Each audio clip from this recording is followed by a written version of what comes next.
Fala, galera do canal Fielzaço. Mais uma noite de vergonha, mais uma atuação lamentável do Corinthians. O Timão foi até a Vila Belmiro e saiu derrotado por 3-1 pro Santos, em um jogo que escancarou tudo que vem dando errado nesse time. Falta de organização, falta de intensidade e, principalmente, falta de vergonha na cara. Mas o que mais repercutiu e revoltou a torcida foi o comportamento de Memphis Depay, que foi flagrado rindo no banco de reservas enquanto o Corinthians era dominado dentro de campo. A imagem viralizou e a Fiel não perdoou. A cobrança foi pesada nas redes sociais, com muita gente dizendo que o jogador não entendeu o que é o Corinthians. Santos 3x1 Corinthians. O placar de 3-1 até parece normal, mas quem viu o jogo sabe, o Santos amassou o Corinthians. O time da Vila jogou com intensidade do começo ao fim, enquanto o Corinthians parecia um time sem plano de jogo, sem reação, sem vontade. Logo no início, o Santos já mostrava o que viria pela frente. O Zé Rafael abriu o placar de cabeça após cobrança de escanteio do Barreal, e o detalhe, marcação completamente perdida, ninguém acompanhou o movimento do meia. O segundo gol foi ainda pior, o Barreal recebeu livre, cortou para a esquerda e mandou no ângulo, sem nenhuma pressão. No primeiro tempo, o Corinthians praticamente não finalizou com perigo. O meio-campo não existiu. Ranieri e Breno Bidon correram o campo inteiro tentando tapar buraco, mas sem ajuda de ninguém. O ataque, com Yuri isolado, foi uma piada. Sem infiltração, sem criação. O time do Dorival, ou melhor, do Lucas Silvestre, já que o técnico estava suspenso, foi totalmente engolido. Mas o grande ponto da noite foi mesmo Depay.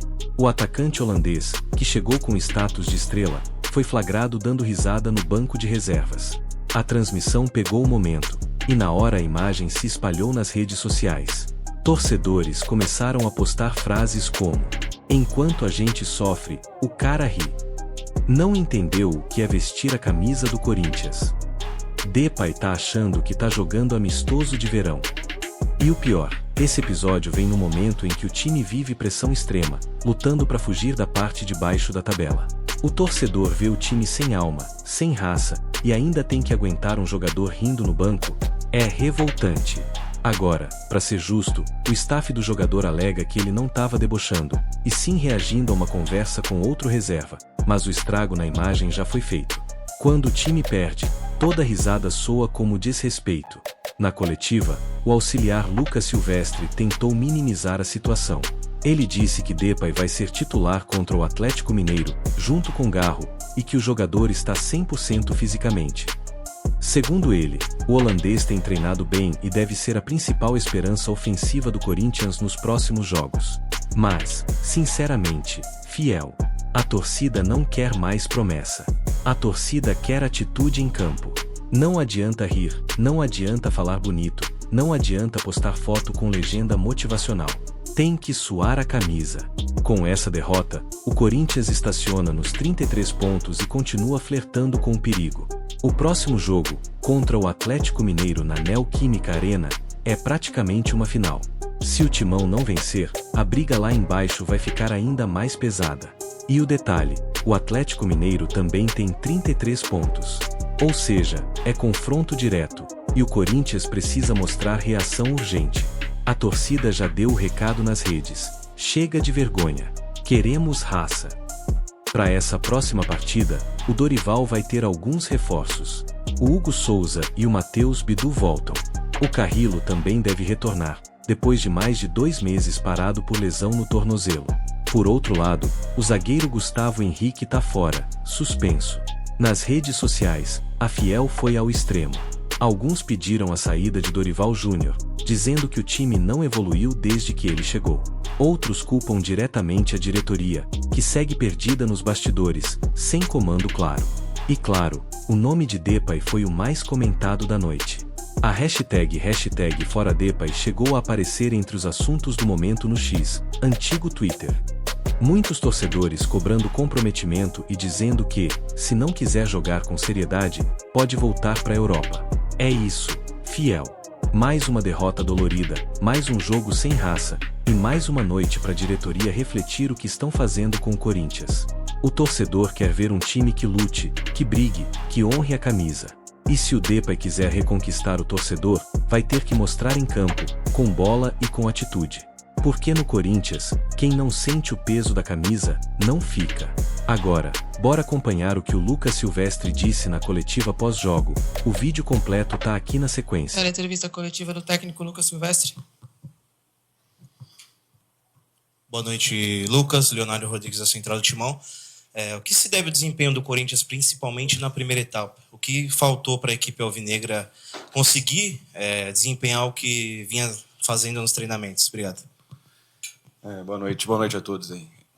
Inicialmente, nossa postura, desde o princípio do jogo, principalmente no primeiro tempo, foi muito ruim, muito abaixo de tudo que a gente vem produzindo e da maneira como a gente vem atuando.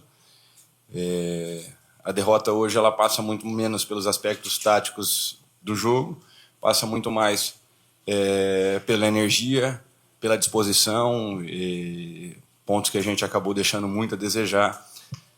A gente sabe bem, e é dolorido o momento, mas a gente precisa entender e conviver com tudo que aconteceu e já mudar a chave logo, porque sábado tem Atlético Mineiro e a postura ela vai ser outra, ela não tem que ser outra, ela vai ser outra, porque o jogo exigiu uma postura, uma energia, uma dedicação nossa que ela não aconteceu e condicionou demais o resultado do jogo.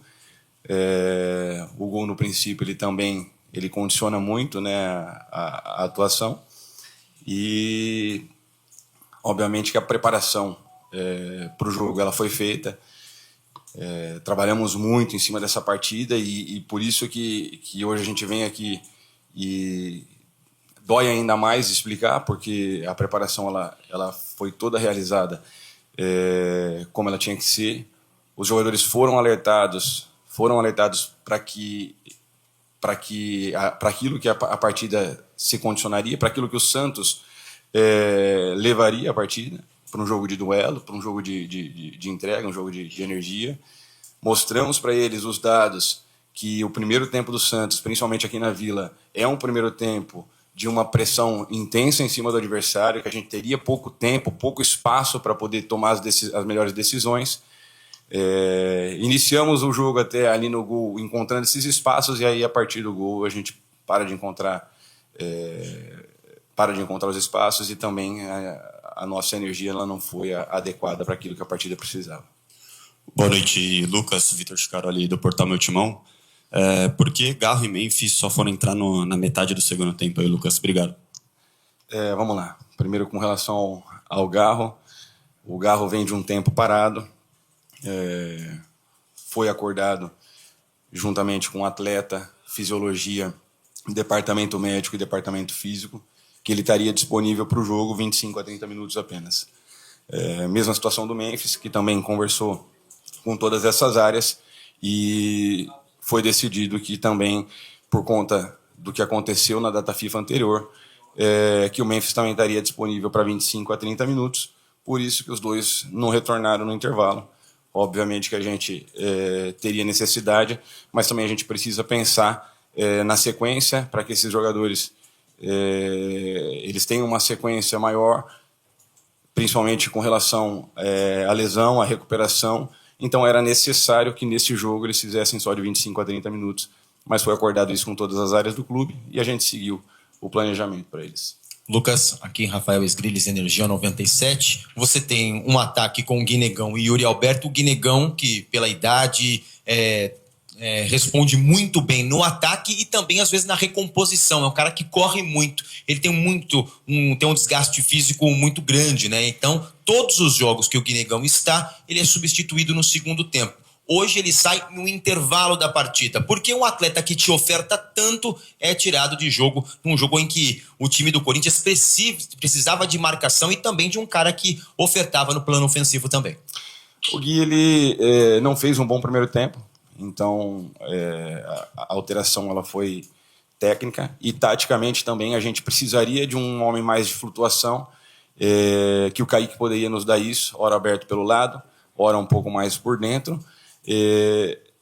Infelizmente, né, acabou não saindo da maneira como a gente planejou o jogo e foi necessário fazer essa alteração, mas é um atleta que a gente, obviamente, vocês sabem que a gente confia muito, não à toa, colocamos o Gui para jogar e sem nenhuma dúvida com relação a isso. O professor, desde o princípio, apostou muito no Gui, não só no Gui, como em todos os meninos. Hoje o nosso banco era um banco praticamente sub-20, então a gente fez essa aposta em todos os garotos que deram um respaldo bom para a gente.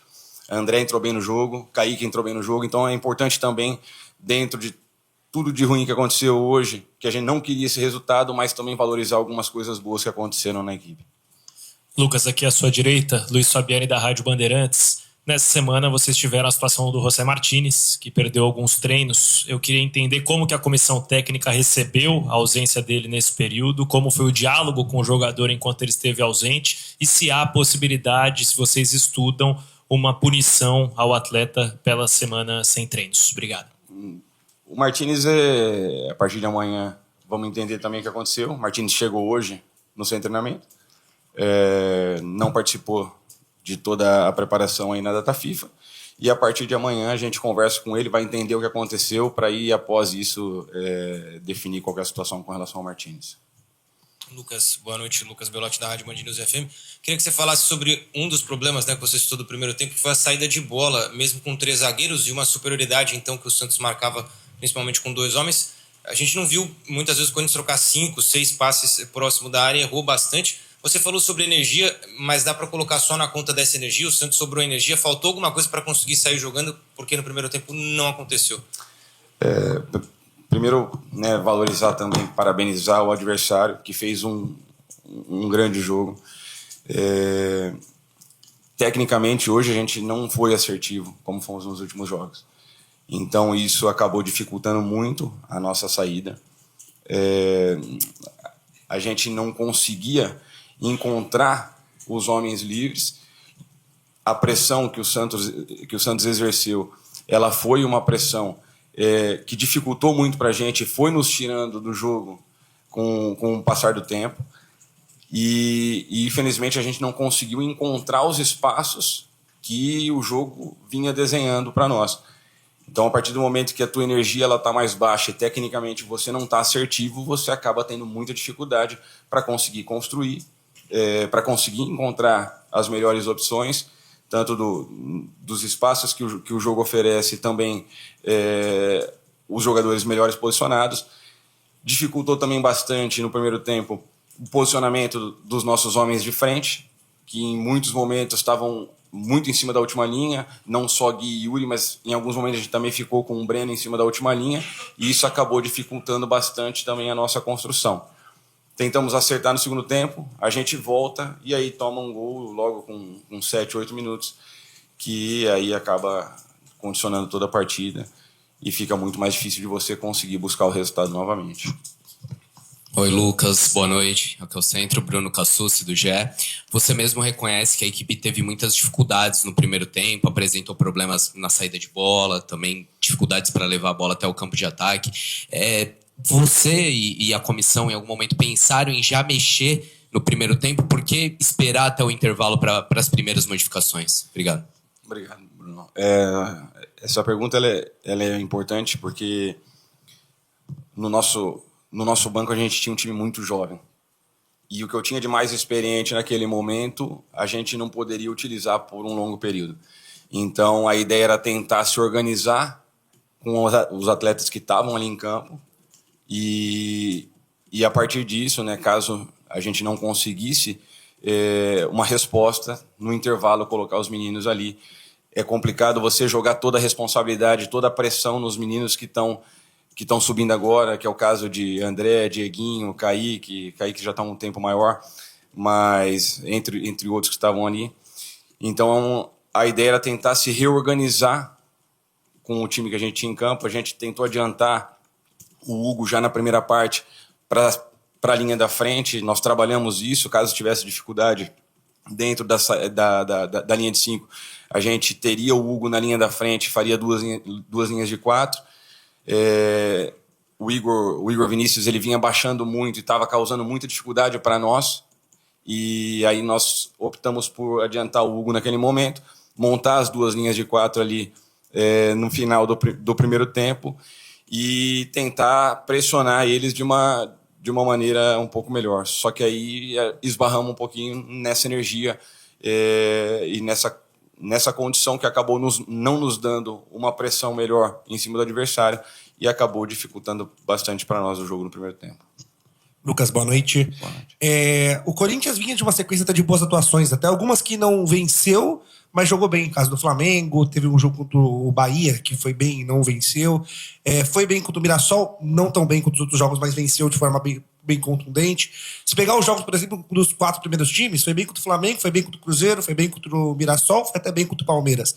Só que quando o Corinthians, em compensação, pega times de parte inferior da tabela, não tem repetido essas boas atuações. Não foi bem contra o Sport, hoje não foi bem, principalmente no primeiro tempo contra o Santos. Por que o Corinthians tem tanta dificuldade contra times que teoricamente não deveria ter, porque são os times que estão debaixo da tabela? Sport e Juventude eu vejo um pouco diferente do Santos. Santos é uma equipe com mais qualidade, vive um momento complicado na competição, mas que tem muito recurso aqui dentro para poder melhorar cada vez mais dentro do campeonato. O que eu vejo é que esses momentos ruins eles estão vindo logo após bons momentos. Como você colocou, foram 3 partidas boas, apesar da derrota com o Flamengo, o empate com o Internacional da maneira como aconteceu, depois a vitória com o Mirassol, que foi um jogo muito efetivo nossa. A espera nossa é de uma postura totalmente diferente para um jogo como esse. A preparação ela foi feita de uma maneira diferente. Os jogadores foram o tempo todo alertados e a gente não conseguiu trazer isso para o jogo de hoje. Então, assim, é uma situação que nos indigna e indigna todos os atletas também. E a mudança de postura ela é para sábado. Sábado a postura vai ser diferente, com toda certeza. Lucas, boa noite. Ulisses Lopresti do Lance. Hoje marcou a derrota que o Corinthians mais levou gols na era Dorival, né? Queria que você explicasse o que aconteceu para esse momento da defesa, que era tão vista como consistente, era um dos principais créditos do trabalho do Dorival, e como corrigir isso para a próxima partida. A defesa que não tomou gols contra o Mirassol, né? E tomou o gol do Internacional da maneira como aconteceu. Então a gente vinha de 2 grandes jogos ali, defensivamente falando. Tivemos um pouco de dificuldade a mais contra o Mirassol. Acredito que o jogo também contra o Flamengo, principalmente os primeiros 50, 60 minutos, foram momentos muito, muito bons defensivamente falando, onde a gente não deixou com que o adversário criasse. E hoje é um jogo totalmente atípico, que a gente realmente deixou muito a desejar, mas eu não posso em momento nenhum responsabilizar apenas a nossa última linha. Nossa marcação ela acontece com os 10 jogadores mais o goleiro. Então, assim, todo o nosso sistema defensivo, ele hoje não atua da maneira como a gente deveria ter atuado. A nossa taxa de duelos hoje, ganhos, ela foi muito baixa.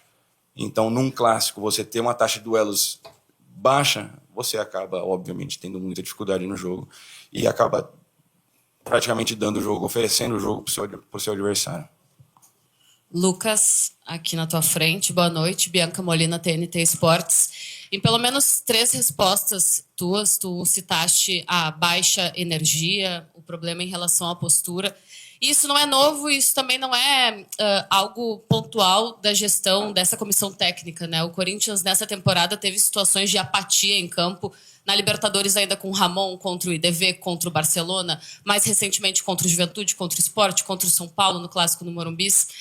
Então, em algumas oportunidades, o torcedor já ficou com uma impressão de que esse elenco parece só querer jogar em determinados jogos, muitas vezes fora de casa. Um pouco mais difícil tu ter uma apresentação mais apática quando tu tem uma torcida que te apoia do início ao fim e que bota mais de 40 mil pessoas com recorrência. O que tu pode falar para o torcedor que tem essa imagem negativa, pensando que, putz, talvez a chave vire na Copa do Brasil, mas daqui até a Copa do Brasil ainda tem 1 mês e meio e hoje o Corinthians tem 8 pontos de diferença para a zona de rebaixamento. Então não está tão perto do Z4 para fazer um jogo de final como o Santos fez hoje, porque estava mais próximo, né? E também não está disputando o título. Então é um time que, por estar no meio da tabela, vai disputar um Campeonato Brasileiro até o fim, assim numa zona um pouco mais de apatia e de baixa energia mesmo? Obrigada. Você tocou num ponto fundamental, né, com relação ao jogo de hoje, que o Santos encarou como uma final. E foi assim que nós preparamos a equipe, para que a equipe entrasse hoje para jogar uma final. Essa era a ideia do jogo.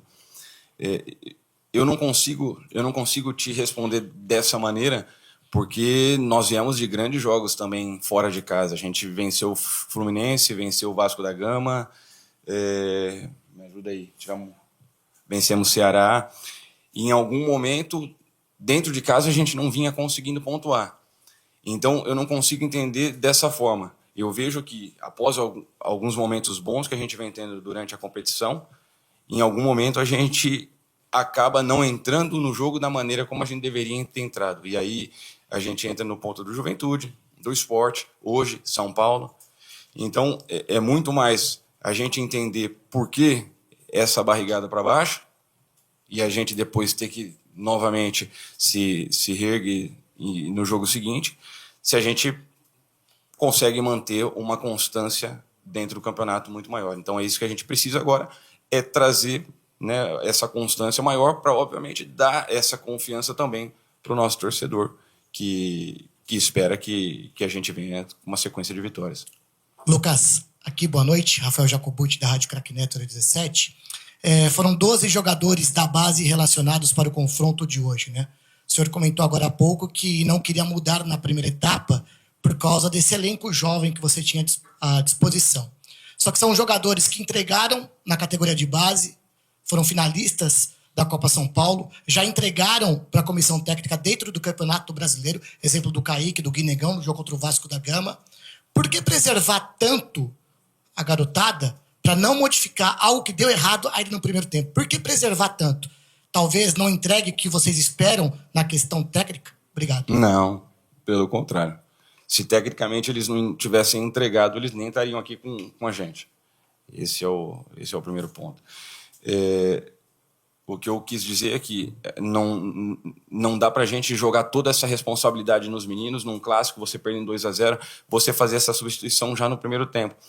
E, por um outro lado, você planeja o jogo, né? Pensa no jogo, então a gente tinha soluções para caso o plano de jogo não desse certo. Então, defensivamente, a gente tentou fazer o ajuste com relação ao que a gente tinha treinado, primeiramente, e depois, a partir do momento que acabou não dando resultado nenhuma das duas maneiras, a gente foi pro intervalo e resolveu fazer as alterações. Mas, tecnicamente, nós temos uma confiança muito grande nesses atletas, tanto que a todo momento eles estão entrando, e se tem alguém que não tem receio de lançar esses atletas é o Dorival. Tanto que nós temos 12, você falou hoje, só da base do Corinthians.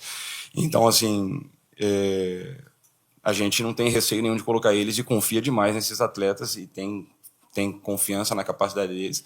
E a gente já vinha com alguns meninos dentro de campo, então seria o momento da gente segurar um pouco mais e aí no intervalo fazer essas alterações. Lucas, aqui, boa noite, Bismarck Rodrigues da Rádio Coringão.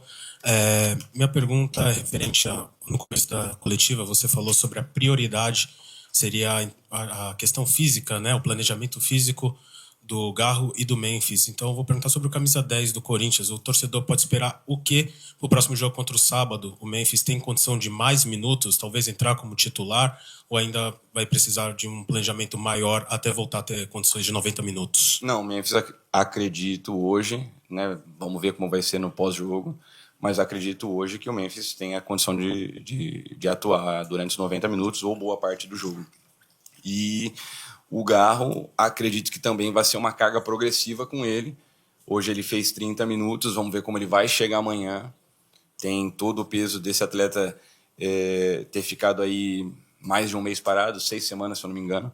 Então, vamos ver como que ele chega amanhã, para que aí a gente consiga definir o que vai ser melhor para a próxima partida. Obrigado, Lucas. Obrigado, pessoal. Boa noite.